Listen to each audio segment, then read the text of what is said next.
આ બધાય સાધુ પુરુષો સતત વિચરણ કરતા રહે છે.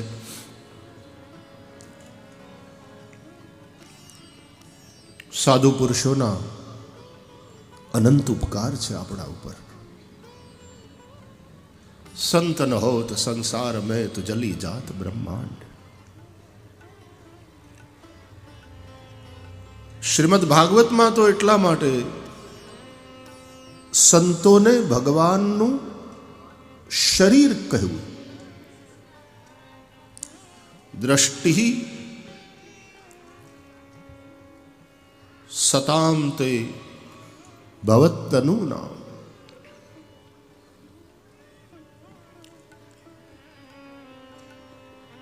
આત્મા દેખાય નહીં પણ શરીર દ્વારા એ પ્રગટ થાય. એ આત્મા આમ સીધી રીતે વાત ન કરી શકે પણ એ શરીર ધારણ કરે તો એ બોલે, એ માર્ગદર્શન કરે, માથે હાથ મૂકી આશીર્વાદ પણ આપે. આત્મા ન દેખાય, શરીરની માધ્યમથી પ્રગટ થાય ત્યારે એને જોઈ શકાય. એમ ભગવાન પણ સંતોના માધ્યમથી પ્રગટ થાય છે. એટલે શ્રીમદ ભાગવતમાં સંતોને ભગવાન શ્રી હરિનું શરીર છે આવું કહ્યું. એટલા માટે આપણે સાધુ પુરુષોને પ્રણામ કરતા રહીએ છીએ કે આ રૂપે સાક્ષાત નારાયણ આપણી દ્રષ્ટિ સમક્ષ આવ્યા.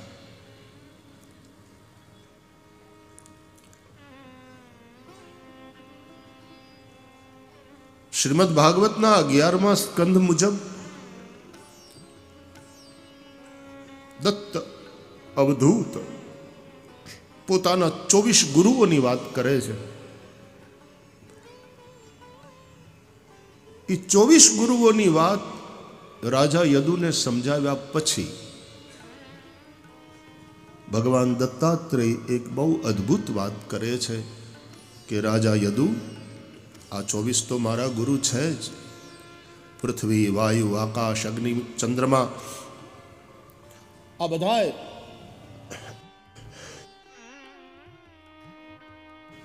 એની પાસેથી હું કંઈ ને કંઈ શીખ્યો છું. પણ એક મારો 25મો પણ ગુરુ છે અને એ ગુરુ એટલે આ શરીર. દેહો ગુરુર મમ વિરક્તિ વિવેક હેતુ. રાજા, આ શરીર છે એ મારો 25મો ગુરુ છે. શરીરથી તમે શું શીખ્યા? શરીર ગુરુ કેવી રીતે? કે વૈરાગ્ય ને વિવેક આ શરીર થકી થાય છે. મતલબ બોલે શરીર સારું હોય, સ્વસ્થ હોય, સુંદર હોય, સશક્ત હોય ત્યાં સુધી શરીર વાલું લાગે, ત્યાં સુધી શરીરમાં આસક્તિ રહે. એ શરીર વૃદ્ધ થાય, અશક્ત થાય, રોગગ્રસ્ત થાય.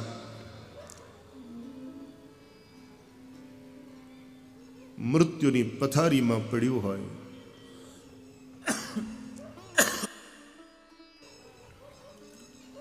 કષ્ટ સહન ન થાય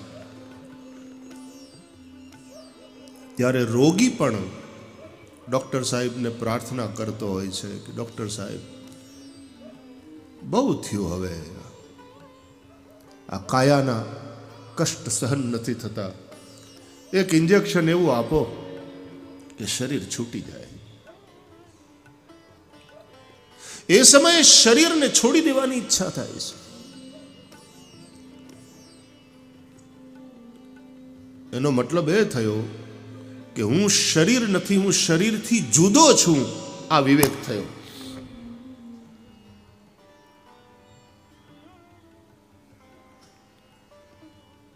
તમને ઘર છોડી દેવાની ઈચ્છા થાય, પરિવાર છોડી દેવાની ઈચ્છા થાય, પૈસો છોડી દેવાની ઈચ્છા થાય, એ જ વસ્તુને છોડવાની ઈચ્છા થાય છે જે તમારું સ્વરૂપ નથી, તમારા સ્વરૂપથી ભિન્ન છે. વેદાંતની ભાષામાં કહું તો જે અનાત્મ વસ્તુ છે, આત્માથી ભિન્ન, એને છોડી દેવાની ઈચ્છા થાય.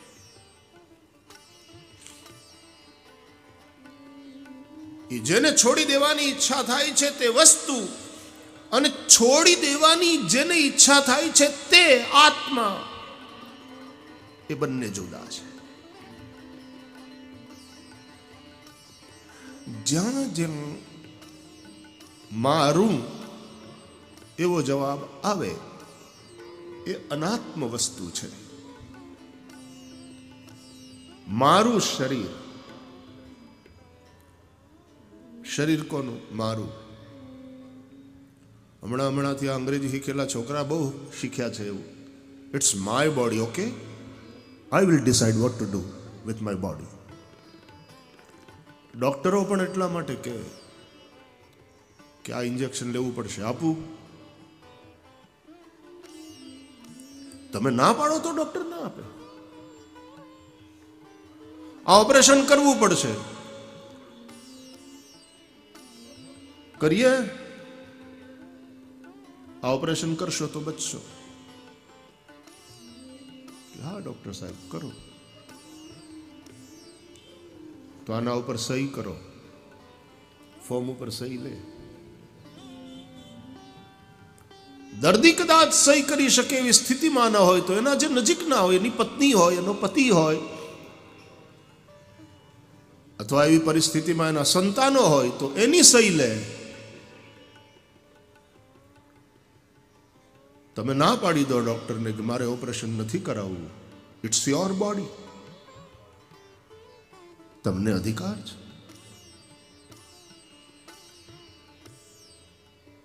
પણ મારું શરીર એમ જ્યારે તમે કહો ત્યારે સાબિત થાય છે કે તમે શરીર નથી. મારું મકાન એમ તમે કહો ત્યારે એમ સાબિત થાય છે કે તમે મકાન નથી. તમે મકાનમાં રહેવા વાળા, તમે મકાનના માલિક. માલિક અને માલિકની વસ્તુ એ બંને જુદી વસ્તુ છે. મારી ઘડિયાળ, એનો મતલબ હું ઘડિયાળ નથી.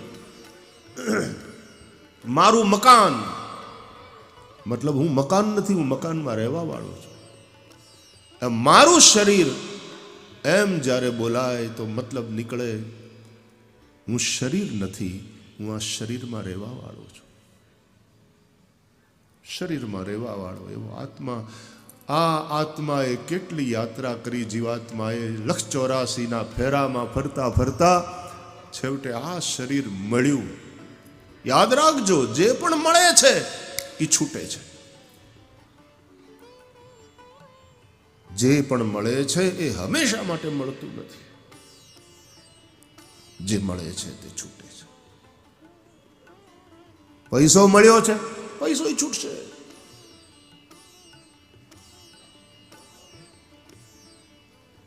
જે પણ અનાત્મ વસ્તુ છે એક દિવસ છૂટશે. યા તો પૈસો તમને છોડીને જતો રહેશે, યા તો એક દિવસ જિંદગી ભર પૈસો રહેશે, એ છોડીને નહીં જાય. તો એક દિવસ એવો આવશે પૈસાને છોડીને આપણે જવું પડશે. પણ એનાથી સંબંધ વિયોગ તો પાકો ને, સંબંધ વિચ્છેદ પાકો.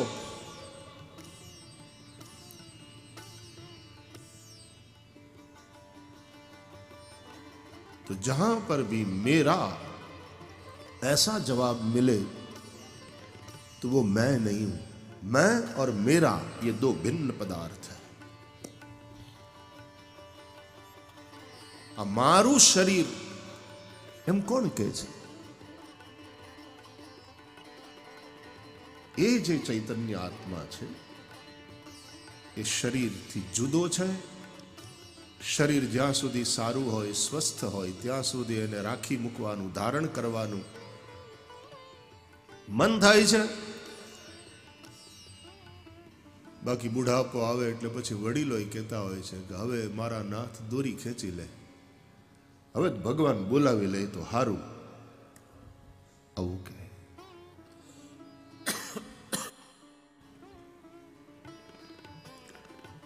હું શરીર નથી, હું શરીરથી જુદો છું, આવો વિવેક આ શરીર થકી જ થાય છે. અને બીજું, શરીર વૃદ્ધ થયું, શરીર રોગગ્રસ્ત થયું, શરીરની પીડા સહન થતી નથી, તેથી શરીરને છોડી દેવાની ઈચ્છા થાય, શરીરથી વૈરાગ્ય થાય છે. આ શરીરથી સંબંધિત જે જે વસ્તુ, વ્યક્તિ, પરિવાર બધાથી વૈરાગ્ય થાય. દેહો ગુરુર્મમ વિરક્તિ વિવેક હેતુ. કેટલો સરસ શ્લોક છે ભાગવતજીનો. હે રાજા, આ શરીર થકી મને વિવેક પણ થાય છે કે શરીર અને આત્મા જુદા છે. આ શરીર થકી જ મને વૈરાગ્યની પ્રાપ્તિ થાય છે. આ શરીર એ મારો 25મો ગુરુ છે.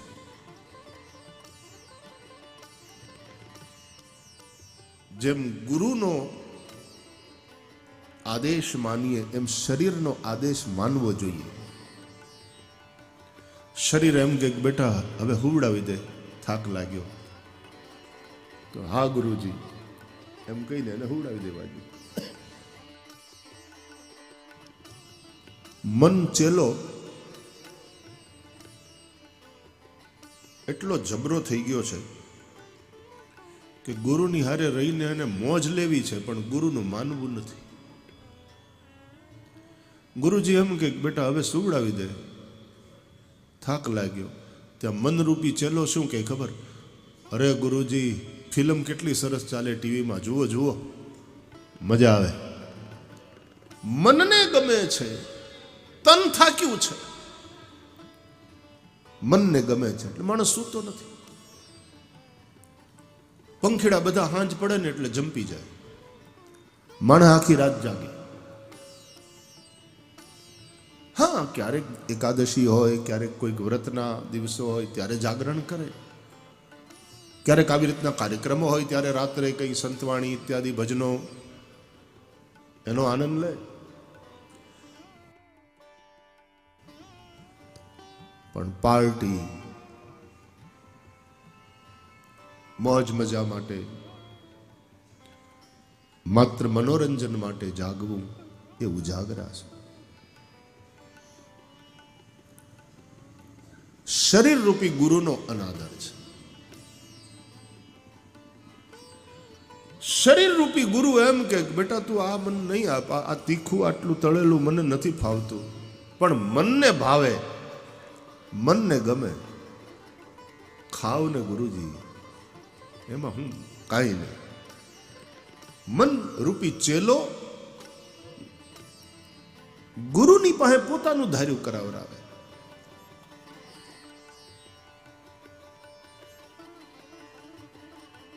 અંતે ગુરુએ ભોગવવું પડે. એટલે શરીર એમ કહે કે બેટા ભૂખ લાગી છે, જમાડી દે, એટલે શરીરને કંઈક આપી દેવું જોઈએ. હા ગુરુજી, એટલા માટે જ કહે છે કે શતમ વિહાય ભોક્તવ્યમ, 100 કામ છોડીને જમી લેવું. ઊંઘ આવે એ પેલા શરીર મેસેજ મોકલે છે, બગાડવા માંડે, પછી 10 મિનિટમાં 20 મિનિટમાં હોઈ જાવ. જો તમે શરીર રૂપી ગુરુની આજ્ઞા માનો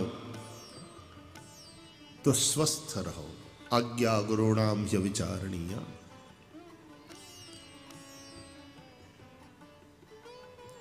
પણ આપણે શરીરનું માનવાનું બંધ કરીએ અને શરીરની પાસે તે આપણે મનાવરાવીએ.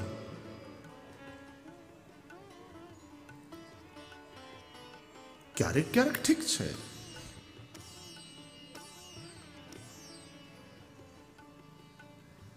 ભગવાન શ્રી કૃષ્ણ ભગવદ્ ગીતામાં કહે છે યોગ એટલે શું? અર્જુનને કહ્યું ભગવાને